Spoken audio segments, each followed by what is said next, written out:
안녕하십니까. 파생항 송 대표입니다. 2024년도 3월 14일 목요일이고요. 현재 시간 14시 24분을 지나고 있습니다. 자, 오늘 시장 이야기 나눠보려고 합니다.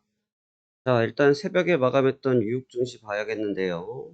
전일 시장도 나름대로 변동성이 좀 있었던 구간인데, 글쎄요, 지금 화요일, 수요일, 그다음에 이제 오늘 목요일인데, 이거래일 동안 사실 변동성을 보인 것은 같습니다만 결과적으로는 좀 제자리지 않았냐, 좀 제자리였다, 뭐 이런 생각이 좀 많이 드는 흐름들이었고, 그러다 보니 전체적으로 시장을 살펴볼 때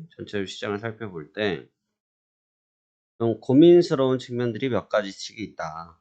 우리가 그 고민스러운 부분들을 어떻게 봐야 될 것인지에 대해서 설명드려보도록 하겠습니다. 새벽에 마감했던 뉴욕 증시는 전일 대비해서 37포인트가 상승한 0.10% 강보합이죠. 네, 보합으로 상승 마감하면서 39,043포인트에서 마감했습니다. 보합권 그리고 강보합권에서 마감을 했다라는 얘기는 다시 이야기를 하자면 그냥 강하게 잘 지켰다 정도의 표현만 할 수 있을 것 같아요. 강하게 잘 버텼다 정도의 표현을 할 수 있을 것 같고, 특정한 방향성을 가져가지는 못하는 모습으로 보였습니다. 특정한 방향성을 가져가지 못하는 이유는 여러 가지가 있겠지만, 시장이 일단 상당 기간 상승에 대한 피로감이 누적이 되어 있기도 하지만, 워낙 시장에 대한, 특히 지금 미국 시장 같은 경우는 미국, 일본 좀 비슷한 영향이 있긴 합니다만, 미국 시장 같은 경우는 기대감이 좀 상당히 팽배하거든요. 왜냐면 전 세계적으로도 시장을 좀 주도하고 있는 상태이고, 또 기업들의 실적이나 이런 부분들, 그리고 인플레이션에 대한 부분이 분명히 부담이 되고 있고, 연준에서도 해당 내용에 대해서 압박을 가하고 있습니다만, 시장은 그런 내용들을 지금 귀담아 듣고 있지 않습니다. 귀담아 듣고 있지 않다는 얘기는 무슨 말이라든 해라, 우리는 모르겠다, 우리는 무조건 올라가겠다, 이런 분위기고, 상당히 사뭇 다른 느낌이실 거예요. 지난 코로나 사태 때 유동성 잔치라고 표현하죠. 코로나로 인해서 갑작스럽게 경기가 좀 경색되고 둔화되는 상황들을 커버링하기 위해서 시장에서, 각 국가에서 유동성을 상당히 많이 풍부하게 풀어주지 않았습니까? 그러한 풍부하게 풀어준 부분 때문에 시장의 돈잔치가 좀 벌어졌었는데, 지금 상황은 사실 그 정도의 상황은 아님에도 불구하고 시장의 자금이 좀 집중되어지는 모습들을 많이 보여주고 있다는 거죠. 단편적으로 보자면 제가 이제 코인 이야기 계속 해드리고 있습니다만, 비트코인이 아직도 제가 보기로 1억 원이 지금 우리나라 환율로 놓고 봤을 때 한 1억 원 정도를 지금 상회하고 있는 것으로 나타나는데, 비트코인의 강세 또한 마찬가지죠. 근데 특히나 이제 보면 다른 나라에 비해서 우리나라가 더 시세값이 비쌉니다. 우리나라 같은 경우는 같은 개념인 것 같아요. 미국 증시도 우리나라 증시를 지금 보면 어저께 2700을 터치하고 오늘 2700을 살포시 상향 돌파를 하긴 했습니다만, 그 부분이 얼만큼 큰지 아직까지는 이제 다른 나라에 비하면 굉장히 작다라고 볼 수 있는데, 코인 같은 경우도 유동성이 쏟아져 들어오기 시작하니까 그냥 밀어붙이는 이런 모습을 보여주고 있죠. 뉴욕 증시도 마찬가지라고 생각이 됩니다. 그러다 보니 팔고자 하는 차익 실현에 대한 욕구가 분명하게 나타나고 있고, 그로 인한 매물의 출회가 계속해서 나타나고 있지만, 그렇다고 해서 그 매물 출회를 또 소화할 수 있을 만큼의 대기 매수세들이 또 공존하다 보니까 시장이 견고하게 살아있는 것이 아니냐, 이렇게 설명할 수 있을 것 같습니다. 그러니까 분위기 자체는 좋았는데 이제 제가 말을 끝을 길게 늘려뜨리는 이유는 뭐냐면, 좋았는데 죽지는 또 않았어요. 전강후약의 모습을 보였고요. 다우지수 같은 경우는 개장 초반에 강세를 이어가지 못했습니다. 개장 초반에 강세를 이어가지 못하고 어제 같은 경우는 이제 결과적으로는 강보합권에서 마감을 하긴 했는데 보시다시피 개장한 이후에 인베스팅에서 자료 인용하고요. 개장한 이후에 좀 상승세를 취하면서 한 200포인트가량 이끌고 있다가 장 마감 직전에 투매 형태로 매물 소화를 한번 강하게 했거든요.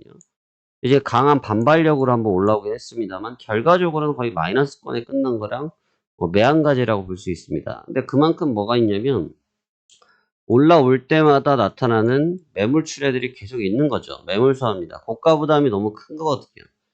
지금 이게 신고가 패턴은 여러분, 이거 주식을 좀 오랫동안 하신 분들은 감을 잡는데 막 지금 시장에 입문하신 분들은 감 못 잡으시는 내용이거든요. 이게 곡전 패턴은 어쩔 수 없이 계속 365일 물량이 나와요. 차익 실현이 나올 수밖에 없어요, 구조적으로.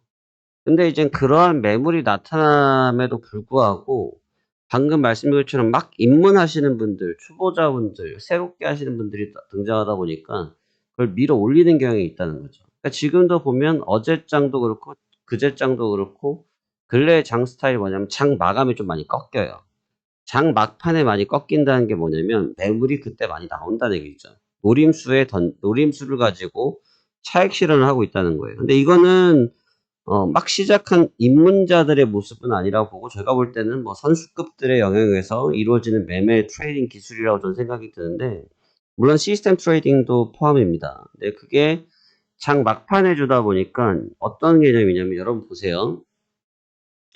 여러분이 잔칫집을 갔다고 합시다. 잔칫집. 이번 주 토요일 날 여러분이 잔칫집에 놀러 가세요. 자, 잔칫집에 놀러 가셨는데 잔칫집에 가족들이랑 손에 손잡고 딱 들어갔을 때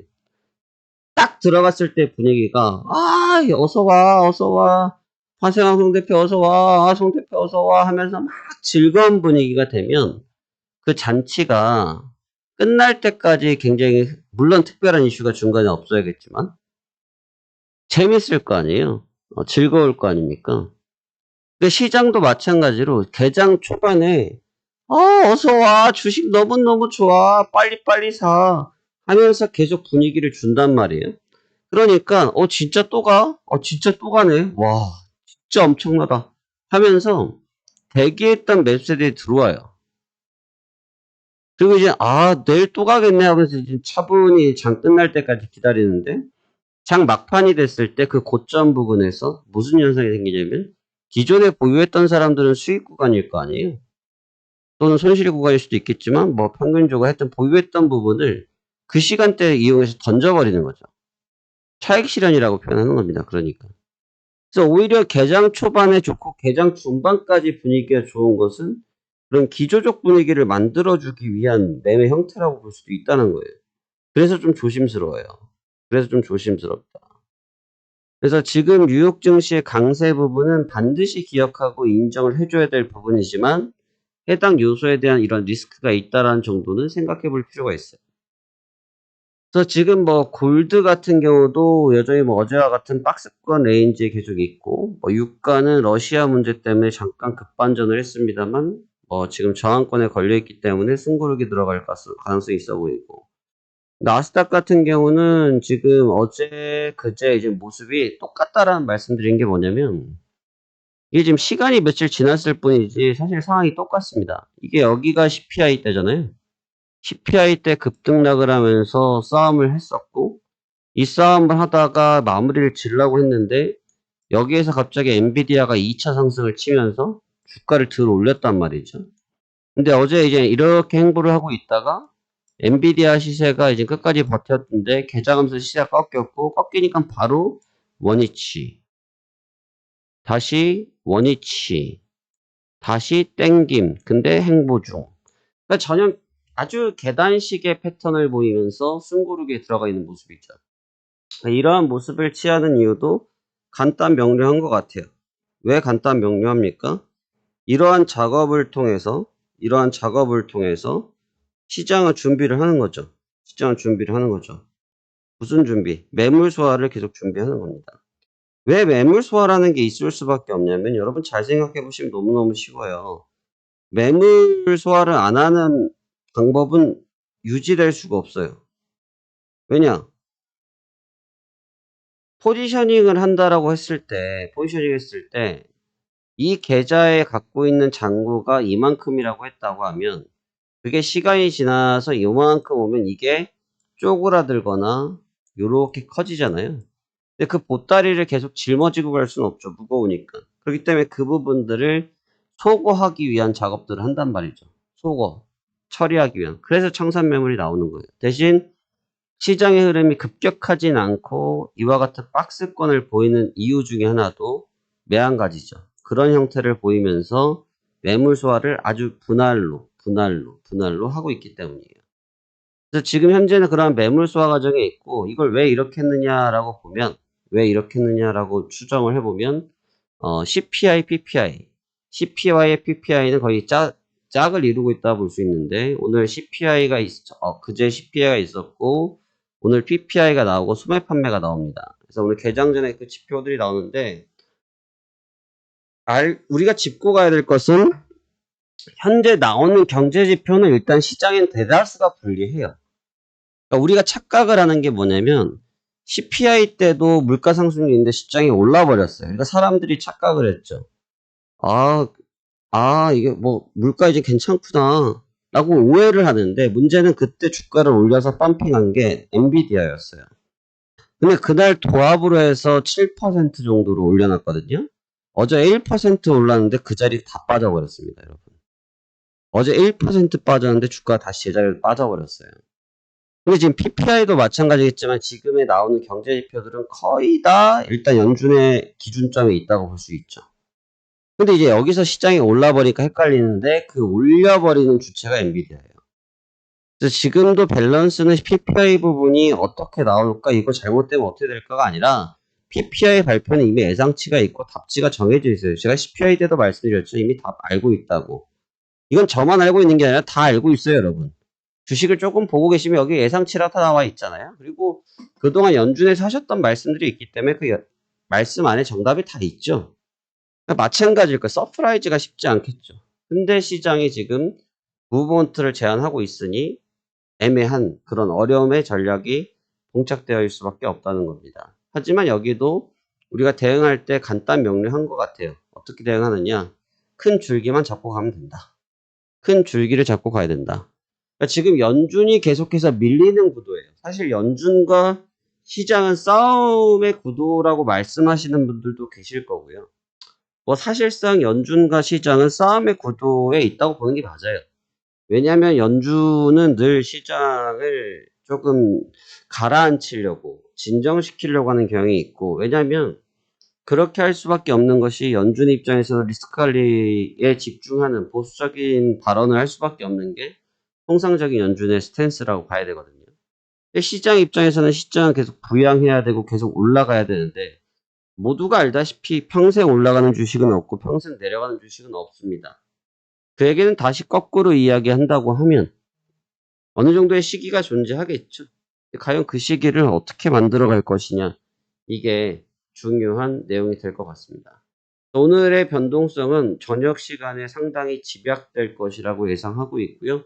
뭐 예상하지 않아도 뻔히 나와 있는 답지이기 때문에 그 시간대에 집중하시면 좋겠는데, 현재 해당 구간들 차트를 자세히 보시면 더 이상의 조정은 지금 받지 못하고 있고, 또 그렇다고 해서 위쪽으로도 강하게 드라이브를 걸지 못하고 있는 상태라는 점을 봤을 때, 과연 이 박스를 오늘 어떤 식으로 하향 이탈 또는 상향 이탈을 할 것인지가 중요한 매매의 관점이 될 것 같습니다.